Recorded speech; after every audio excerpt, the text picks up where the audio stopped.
After Cox, now Richardson and Ruckelshaus were marked out as martyrs to the cause of justice.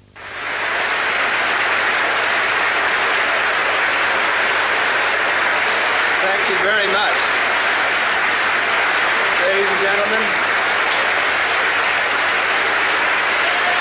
thank you.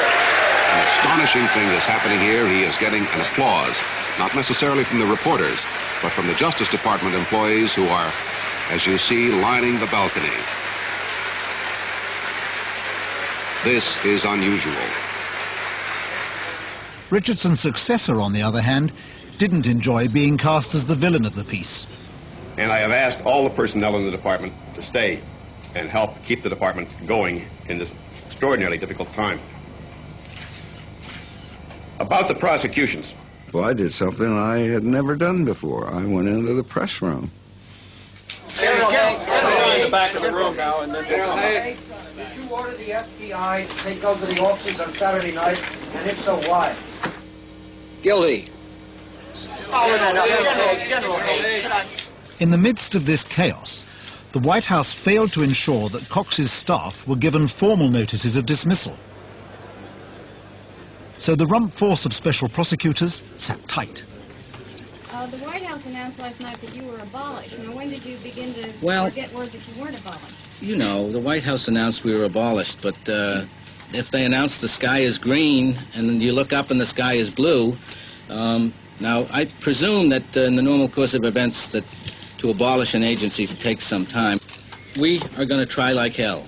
We are a criminal prosecution force. We have reason to believe there's been some serious crime, and we want to prosecute it.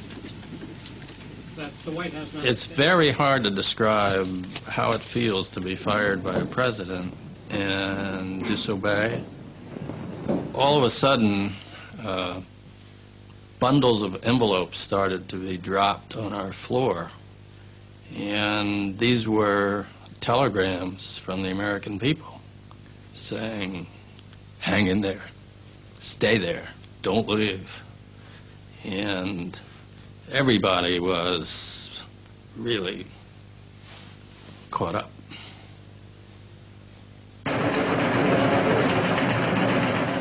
A record 150,000 telegrams condemning the president flooded Washington that weekend. Western Union had to call in extra workers and reprogram its computers to handle this firestorm of protest. Congress now began talking impeachment. Most of the telegrams are short. They just say, impeach Richard Nixon or force him to resign. Even though Cox was gone, Nixon still had to respond to the court order for the tapes. He had to recall his lawyer, who'd already flown home to Texas.